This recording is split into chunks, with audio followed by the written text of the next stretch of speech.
Allez, c'est le top et flop. Et Thomas, on commence par quoi? On commence par un top qui est une formidable initiative collective qui va sans doute apporter des éléments de réponse à ce qu'évoquait Elisabeth précédemment.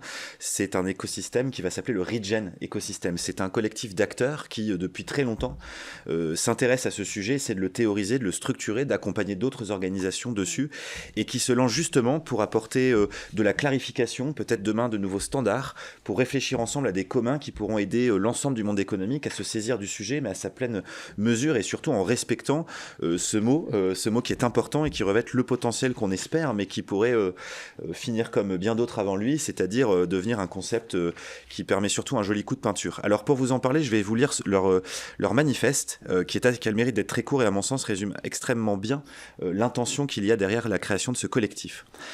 Dans un monde malmené par nos pratiques économiques actuelles, nous croyons dans le potentiel des approches régénératives pour inviter les humains à devenir une espèce positive pour la Terre en tant que vivant parmi le vivant. Nous sommes un collectif d'organisations œuvrant chacune à sa manière pour l'essor du mouvement régénératif en France. Riche de nos diversités, de nos collaborations existantes et futures, nous évoluons en tant qu'écosystème, une tentative d'incarner nous-mêmes un chemin régénératif. Humble devant cette mission qui est grande et ambitieuse, nous explorons ensemble, sans besoin d'une définition unique et figée, en respectant les singularités qu'évoquait Antoine. En s'appuyant sur nos lignées et référentiels respectifs, nous développons notre capacité collective à reconnaître, faire et raconter la régénération. Voilà le manifeste de ce collectif de 18 organisations, parmi lesquelles l'Oumia, une école qui depuis longtemps propose des formations poussées sur le sujet, comme le Collège des directeurs du développement durable, l'Institut des futurs souhaitables, la Regen School.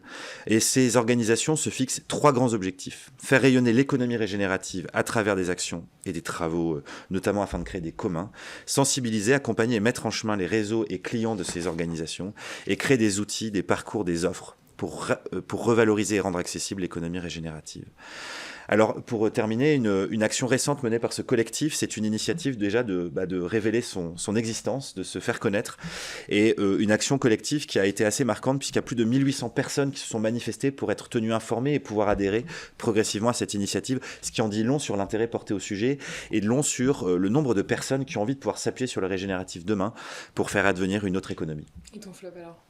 Alors le flop, là, c'est une annonce relativement récente d'une évolution extrêmement importante du principal organisme qui accompagne et certifie les stratégies bas carbone des multinationales dans le monde, la Science Based Target Initiative, qui a fait un virement de bord en décidant d'autoriser la considération de la compensation carbone dans le scope 3. Alors ça devient un tout petit peu technique, mais pour le dire très clairement, cela revient à dire que demain, n'importe quelle grande entreprise qui veut prouver qu'elle a une stratégie qui permet de réduire à peau de chagrin ses impacts négatifs pourra désormais en fait continuer à faire comme avant, simplement en plantant quelques arbres à côté, pourra dire c'est bon, on a fait le job. Et ça, c'est absolument pas du tout régénératif si on s'en tient à ce que nous venions d'évoquer. Ils ont rétropédalé, hein. C'est fini. Le communiqué est sorti, ils reviennent aux règles antérieures. Donc le problème est réglé. 10% de compensation maximum, c'est ça? Non, même pas.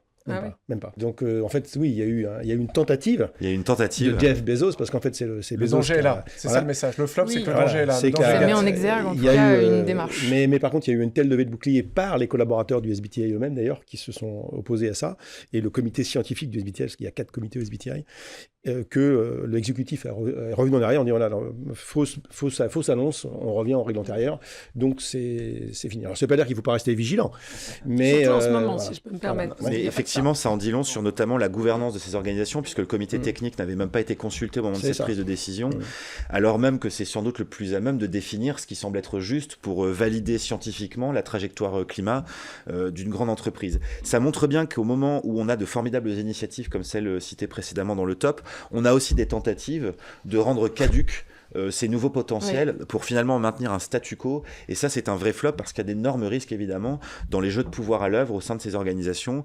Et il va falloir que très vite, nous fassions émerger des acteurs majeurs avec des exemples, notamment de réussites économiques de ce que peut apporter le régénératif. Sinon, il y a de fortes chances que ça devienne attention sur ces histoires de réussite économique, parce que si on regarde tout avec la valeur de l'argent, dire voilà, si ça gagne de l'argent, c'est que c'est bien. Non, mais je pense que si on reste vivant, c'est que c'est bien. Et je pense que l'argent, c'est un moyen pour rester vivant. Mais si on regarde simplement, si la seule validité en fait d'un modèle, c'est sa capacité à générer du cash, on n'a absolument rien compris sur ce que c'est le regen. Pour moi, le regen, c'est pas ça. Le regen, c'est notre capacité à durer. À préserver la vie. Voilà, l'argent, c'est qu'un moyen de la durée. Une petite nuance quand même. Et justement, on termine cette séquence par une question pour vous, chers invités. Est-ce que vous avez des exemples à nous donner pour illustrer les risques encourus par les entreprises qui contribuent à la dégradation des conditions de vie sur Terre ? Alors moi j'en ai deux peut-être qui sont les deux d'ailleurs c'est des faillites donc c'est pratique comme ça met bien l'épouvantail. Au moment des incendies post-incendie en Californie, il y a deux boîtes assez majeures qui ont fait faillite.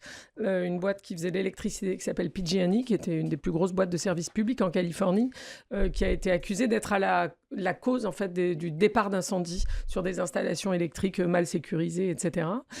Et ils ont fait face à, c'est un sujet d'assurance, de telles demandes de pénalités, compensations, etc., qu'ils ont dû plier boutique. Et toujours en Californie, et la même année 2019, et sur la même cause, une compagnie d'assurance qui s'appelle Maersk Property and Casualty, je crois, a fait faillite pour la même raison. Alors eux, ils n'étaient pas la cause. En revanche, c'était le premier assureur des maisons californiennes et incapable de faire face. Donc il y en a un qui est la cause, l'autre qui est la conséquence. C'est ça qui est intéressant. On voit, et c'est un peu dramatique, mais dans un contexte dramatique, ou dans un contexte d'extrême climatique, comme malheureusement on va en vivre de plus en plus dans les années qui viennent, on voit que celle qui est la cause et celle qui est la conséquence, quelle que soit leur position dans la chaîne, elles ferment boutique toutes les deux. Messieurs. Ce qui est intéressant, c'est sur l'assurance. En fait, les assureurs se retirent. Si l'assureur lui-même ne se transforme pas et reste un acteur financier qui prend des décisions opportunistes d'assurer ou pas en fonction d'une rentabilité, en fait, l'assureur ne va pas faire son job et ne va pas contribuer. Et donc, le principal risque qui m'amène maintenant à aller voir les entreprises avec ce thème, c'est le thème de l'assurabilité. C'est-à-dire, est-ce que ce que vous allez mettre en place est assurable et viable dans un monde imprévisible ? Et ce qui est très intéressant, et on rejoint le sujet du régénératif, c'est l'écosystème.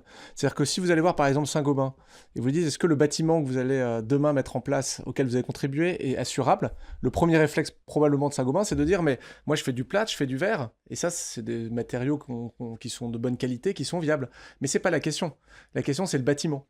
La question c'est le territoire. Et donc en fait chacun, si on reste dans notre couloir de course, en silo, Saint-Gobain qui fait des matériaux, L'Oréal qui fait des cosmétiques, ainsi de suite, on va perdre la vue de la viabilité globale du territoire. Et donc en fait là où la mue se fait pour l'assureur est intéressante, c'est de dire comment on crée des produits d'assurance de transition qui seront écosystémiques. Parce qu'on aura compris les bénéfices induits d'une résilience globale, et on sera à même de garder de la capacité. Moi, je suis toujours déprimé par un préfet, je ne révélerai pas la région, mais avec qui je déjeunais, et qui me disait c'est un drame parce qu'on sait qu'il y a un risque d'inondation très important sur ce bassin versant, et on ne trouve pas les financements pour construire des digues. Et là, il nous ramène à nous notre volonté d'assureur, notre capacité d'assureur de comprendre tous les bénéfices de résilience induits par une protection globale du territoire sur tous les habitants, les biens et les entreprises. Tant qu'on n'est pas capable de donner un gain à la résilience, les assureurs iront pas. Et ça, c'est ça, en tout cas, moi, ce qui m'amène à me lever le matin maintenant pour les prochaines années, c'est d'arriver à créer des conditions de viabilité, d'assurabilité, parce que là, ça fait bouger les boîtes. Quand vous dites à un chef d'entreprise, ta boîte, elle n'est pas assurable demain, là, on a un levier. Allez, place à notre débat.